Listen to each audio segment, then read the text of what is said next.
Hello everyone and welcome back to another episode of The Grind Never Ends. This time, grinding into back the end of the Takasugi event, and currently also waiting for the beginning of for new events in Fago to be happening. So, if you don't know what this series is, this is a series in which I just do a bunch of grinding in the background that needs to be done. In this case, it's Takasugi because I need to get to 3 million points before the end of the event. Grind it all out and get ready for the next stuff, and I just kind of talk over it, and then that's the basic video of it all. So please enjoy. If you like it, feel free to leave a like, comment, and subscribe. I'm gonna be mostly talking about some stuff just because I just need to talk about something, and this is a little bit easier on me because I don't have to edit super crazy much, and by edit I mean constantly re-record videos, which I do a lot. Mainly to make sure that it comes out to a quality in which I am satisfied with, but that's neither here nor there. So yeah, that's what's going to be happening. And the team that I'm using to grind the Takasugi, by the way, which is the final node, is I mean, it's pretty basic. I'll just go over it right now. It's Saber Summer, and it is also Castoria, classic bit of Castoria, double Castoria, and I believe the other one is Tez. Yes, it is Tez. With the black girl going on Saber, specifically because she needs to be the one to kill all the bosses in this one go. I tried to use various different archers, and none of them were really doing it for me all that well, so I just decided to go with old reliable, which is Saber, because my Saber is MP5, so I don't think it's possible for most people. If you have an MP5 Saber, and you have an MP5 Saber and a Black Grail, then feel free, at Max Limit Break, feel free to try and copy this team. Tez doesn't have any of that because Tez is just Tez.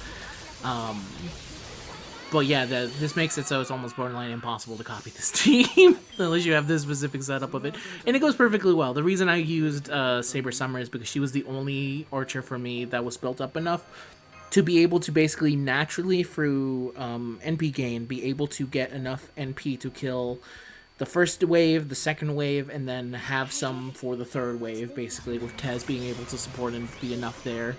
It's very consistent, 100% basically. Never fail it. Pretty easy. Not too bad. Feels a little bit weird just because I feel like this one was a little bit what's the word that I'm looking for here? Cop-out? Is it a cop-out anytime I use one of these teams?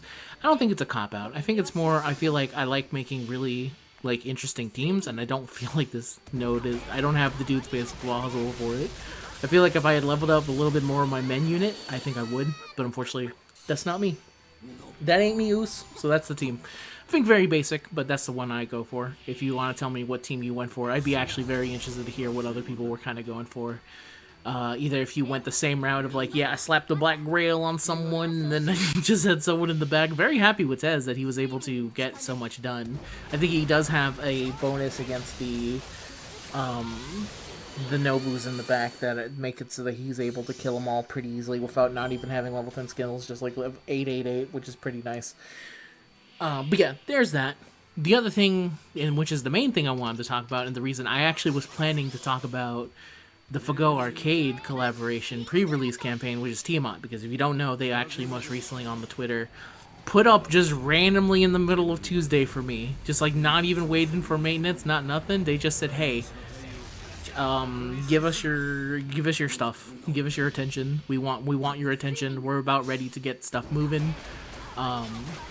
The Little Harlem social media campaign, which just started fucking 13 hours ago by the time I heard this, shared just a bunch of times on Facebook and Twitter. So I thought, surely, if they're showing Tiamat, then they're gonna release some fucking news already, so they can show Tiamat, and just be like, okay, the pre-release campaign is happening on pretty close to the 25th or the 26th, whenever this thing comes up. 23rd, something like that. I assume that this means that when Takasugi is over, we're basically getting ready to go right into Little Harlot, because at that point we don't have that much time before the event starts. They didn't do that. They instead decided to do nothing, which is very annoying. Because we have a decent amount of events. We have the thing that is really annoying me, because I looked and I saw that another version of the game that had a similar situation to us, which is I believe the South Korean version of the game, they were able to squeeze in Evocation Festival before the before the arcade pre-release campaign. So I figured, okay, so we're gonna do the same, right? We're gonna do the same, right? You surely aren't gonna wait till April to just randomly start this after Little Harlem, right? It's looking more and more like it is gonna happen that way, but I don't want to do anything yet because I want to see what they're gonna do. Because if I say something wrong, I really do end up making my videos to try and help people out, and I hate when I'm wrong because it means that I misled someone. And I know that it's like, well, there's nothing that you could do, and that, you know, like, you did your best here, and you didn't know that they were gonna go this way. Nobody knew what the fuck the NA team was gonna decide to do and anything like that. And I think that's fair enough, but that doesn't change how I feel. It is not a thing that I know in my brain. My brain is telling me, literally, there's nothing that you could do. You're doing the best that you can, given the situation. You're one dude who does most of these videos after they finish recording. It's fine. People will understand. But in the other head, in my head, I'm like, it doesn't matter to me. It still doesn't change the fact that potentially someone randomly came to my video looking for help. They got wrong information, and now I just feel bad about it. It's the thing I care about most. So, that's fun. So I'm gonna continue to wait, is basically what I'm saying. I wish it wouldn't have to be this way, because today is like, I'm about to have like an unbelievable amount of work hell coming up. So it would have been very nice of them to release this before I went into hell for work. But no, I have a feeling deep in my heart, after I release this grind and talk, they're gonna, before I'm getting ready for work, drop the fucking thing and be like, here you go. Because now, because of the stupid daylight savings time, it starts basically an hour before I have to go to work. But it used to be, for me, it was 8 p.m. and my work starts around 10:30 p.m. because I work a night shift. But now it's closer to 9 p.m. It starts at 9 p.m. for me. So I'm like, there's literally nothing I can do. I have to super pre-prepare for work. I have to hope that no one at work is like yelling at me, or not yelling at me, but like hands in the air, Kermit the Frog style, saying, "Oh no, something fucked up, please, Wokey, we need your help on this." And I pray to God nothing like that happens. But you're knowing my work, it happens occasionally enough if when I don't want it to happen, that I know it's gonna almost always happen. So it's very annoying on that end. So yeah, I'm gonna wait. Is the long story of it. I'll wait a little bit longer. It's okay. I know that in theory there's nothing that's really stopping me from doing this other than me, but I really do want to wait and see. Plus, I also like to check to see if there's any changes to banner stuff. Especially, I'm really curious now if they do skip Evocation Festival and they're saying actually that stays in April. That's okay to stay in April, which I'm like, okay, dude, whatever you say, I guess, on that. I guess technically speaking, there isn't really anything between the middle of April and the end of April, because late March is Little Harlem, and then late April is Ilya's Castle, and then that means that there's just a big gap in the middle of April that they can fit in Evocation Festival. Which is annoying to me, because that means a lot of it won't be there at banner release. It'll maybe at best be there near the last week of Little Harlem, maybe, if we're lucky. But you won't get the full amount, and I don't know. That's just the feel bads for me, man. I understand that for some point it's like, well, we're really hamstrung on what we can do, and I'm like, you're right, but at the same time, you know what you can easily do? Give us a bunch of St. Quartz and tickets to make up for it. Make up for the fact that we're basically missing 2 multis worth of stuff that we could be doing. 2 multis worth of summoning things that we could have had by this point. Maybe you can just give that to us in some kind of stream of some kind, which again, they could still be doing. We also will have the Spring New Masters campaign, because it has to start sometime around that, so I also don't want to say anything until I know that maybe some of the stuff that I'm mentioning is just being rolled into the Spring New Masters Aid campaign. That's why I don't like to be like, I need to be sure that I have all information at hand before I make any super big decision, and be like, I don't know, man, maybe it's here. It's different when I'm looking at the beginning of the month and saying like, okay, this is what happened in Japan, and then I give you an idea of what I think they could be doing. And occasionally, for the most part, it's like 90% what they end up doing. But then there's occasionally a 10% that I just can't. Nobody can. But to be fair, nobody can. So it's not like it's an unexplained thing. It reminds me of a little bit of the release of Oberon. where I like released multiple videos saying Oberon coming, and then it's like and then they randomly dropped it like a day early. So I was like, I got the date wrong, everyone. He's out now. Good luck. Peace out. See ya. Goodbye. And to be fair, a lot of people just were very humoring. People were understanding because it caught a lot of people off guard, actually. And so it was like, oh, okay.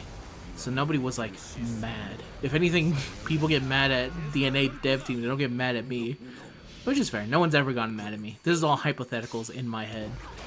Every single day is a constant battle of wits against myself, against invisible enemies. My greatest enemy is my brain and the way it thinks. But yeah, you know, it's not that big a deal. I look forward to actually doing the Little Harlem event finally. I don't know anything about the story. I made sure not to really focus on anything of the story, and that's my prerogative going forward on everything. And I'll probably do the same thing that I did with Takasugi, where I'll just actually record the video of doing the story bits, because, why not? That's actually, I was like, I guess why not? I may as well do it, right? I don't see a reason not to do it, now that I think about it. The reason I stopped doing them for a bit was because back in the old days I did do a thing where I was like reading the story to help people out, and not a lot of people watched that. But then I realized maybe the answer is that people, in my head, I wanted to give a way to tell the story because I think the story in Fago is great. You know what I'm saying? I love the story in Fago. I wish more people were to experience it. And that's the reason why I do a lot of the videos where I talk over the story, because even though I think I say that I don't think I'm the best at telling the story, by no means do I think I'm the greatest at, I can't even pronounce certain words of names correctly at times, but I'll do my best so that you can at least experience. There's actually a lot of people who just skip the Fago story because they're too busy with their lives. You know how, if you play Dokkan, they most recently released an event that's like 3 hours long? Which I think is like too much time to spend on a singular fight. But there are fights kind of like that in Fago, to be 100% fair.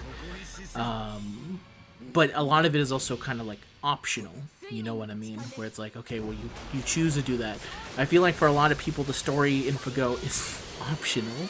Because if you actually sat down and read the story as you did the fights are nowhere near the length of reading a Fago story. A Fago story is like, legitimately, when they release one of the new fights, you're basically playing a visual novel. One that they have released for free on your phone, and the way you pay for it is that if you want the characters in it for your teams, then congratulations. You can add them to it by going to the gacha and summoning for them that way, if you so choose to wish to do it that way. You know, which I think is funny, how it ends up being that way. But the point is that it's a lot of time and effort put into something that I think people should experience. So that when I did them, I was like, okay, well, I did this for very specific people, but they take a lot of time out of my life to actually do. Out of my life, and technically speaking, my brother's life as well, because he can't talk to any of his friends when I'm doing my recordings, and he's always okay with it, but I always kind of feel a little bit bad when it's like, well, I'm gonna need about like 2 hours to record 20 minutes of talking, because halfway into it, they said the word Zojirushi, and I didn't know how to fucking pronounce it or something. But when I did the Takasugi bit, people were perfectly okay with me just reading it, fucking up, and just kind of actually doing the fights and doing it that way. And more people watch those that way. I mean, it's not like a crazy amount. It's like, obviously, the people that watch the most things are the helpful guide things, which is why I care and put so much effort into it. But the fact that anyone watches any of your stuff when you're making video things is nice. It's very cool. It's a very nice experience. I care about everyone that does anything for me. You know what I mean? Whether you're there watching, you're one of the 10 people who watches Hello Kitty, I'm there for you, man. If you're one of the random people that shows up for when I talk about what's coming up in Fago, I care about you too. I try and do a decent balance of anything. I care for every single one. Just like Yusei Fudo said, every card has value, Every person who watches your video has value, whether they are just there to watch it, whether they go away for 10 seconds in because they said, man, this guy's fucking annoying. Like the people who clicked on here and were like, okay, the grind never ends, let me see what this is. This is a guy just having an existential crisis at like 3 a.m. I was looking for, I don't know, not that. I don't know what the fuck he's talking about. I don't know why he's yapping for so long, but he is.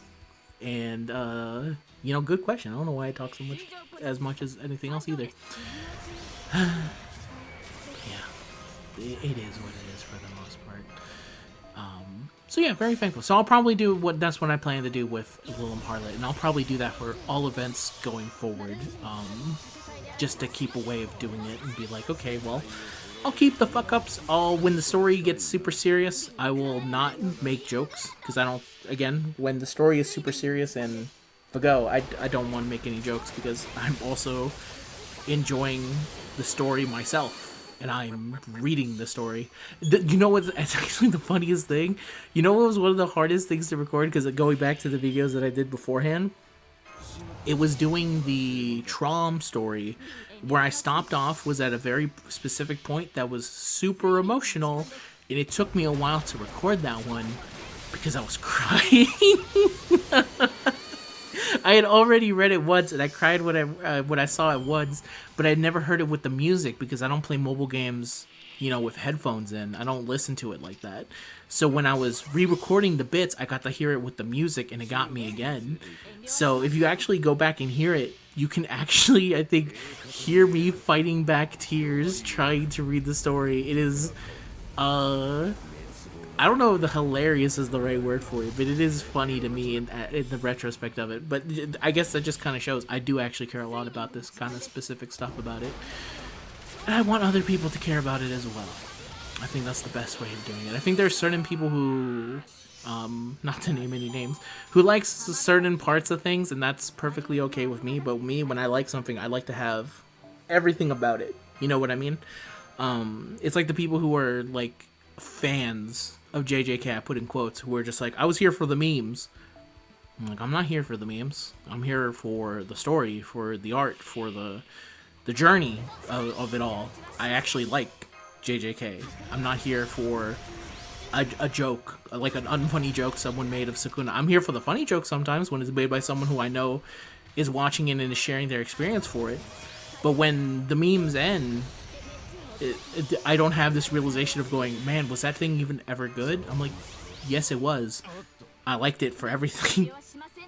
I liked all parts of it. I'm not here for an ironic time. I'm not here for just, I guess in the Fago case, I really honestly don't know why you would play Fago just for the gameplay part of it. But that's a good example of it where I'm like, I'm just here for the gameplay part and the extremely evocative art that I find on Twitter.com. Or Blue Sky, actually, now at this point, where you can find both of them. You'll find them both there. Or Pixiv, one of the very many sites.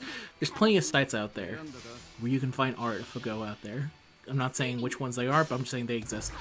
But you get what I'm saying here, is that when I enjoy something, I like everything about it. ZZZ is actually a very good example of this. I like the story of ZZZ as well. And probably if you've only ever seen the way people act online about ZZZ, you might say to yourself, there's story in Zenless Zone Zero? Yes, there is. Very nice story at that, I would say. Is it the most, like, riveting thing that I've ever seen? No, but is it very well told and very well acted and just good in general? Yeah, I think so. I enjoyed a lot of the Envy stuff that just came out. I really enjoyed the Silver Soldier story that they told with her in Soldier 11. I really liked a lot of that stuff, and I don't see anyone talking about that stuff, unfortunately, because whenever I do see anyone talking about ZZZ, it's people looking at the characters, and I'm not saying anything bad about that either, because I also like looking at the characters. I have various reasons why I summon for characters, and I'm not shaming anyone for doing that, but I'm also not someone who would only get into something for that. If that was the case, I would get really into Nikkei or something like that. I wish I could have gone into Blue Archive because I liked a lot of the characters from it. And the way characters look in it, I guess is the right way of saying it. The gameplay was pretty fun, but then when I actually tried to like start reading the story bits of it, it just couldn't grab me. There was some fun parts of it, but not enough to actually keep me going. So, yeah. A lot of parts of things gotta have to hit multiple capacity for me to be liking a lot of things. Marvel Rivals is probably another good case of it. If it was just Overwatch with none of the additional things to it, probably wouldn't be as interesting to me. But they spent so much time working on the characters, the animations, everything for it, that I'm like, okay, yeah, I really like this. I should also be playing a little bit more of it because I've been so busy with the various things that I do that I'm not able to do it. And it's actually they made it very easy for you to keep playing it, to be 100% real with you. So I should remember to do that at some point before I forget. But yeah, being fans of stuff. So, Fago. So yeah. And also, I don't want to make it seem like I also dislike Fago's gameplay. I would not be doing this video where I'm literally, all I'm doing in the background is grinding and talking over it, because I'm like, well, gotta do it, right? You have to do it. You have to keep up with it. You gotta use your apples, gotta play the game. Silly things. Silly things. But anyway, I think that's long enough for what I want to do right here. Sometimes these go for an extremely long time, but like I said, it's currently 3:41 a.m.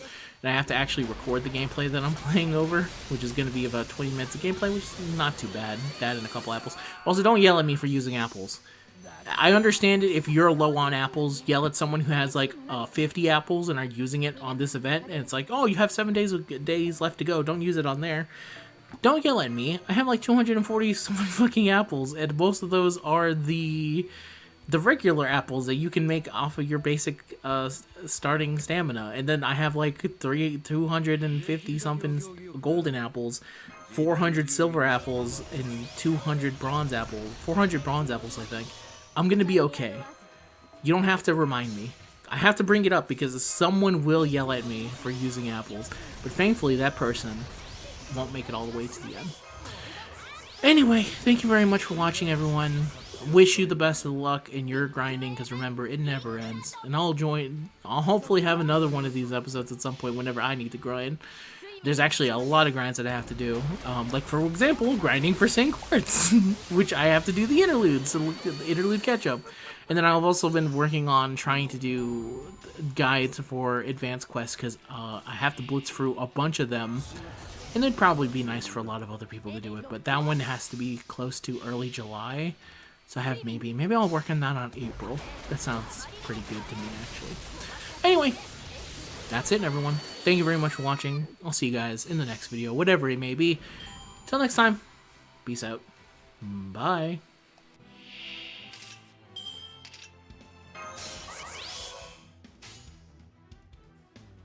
黎明の霧だ。楽しみです。行儀よくな。風が出てきたな。山の心臓、煙る鏡。天と地を所有する者。第一の富を誇りしすぎ。スイミングの時間です。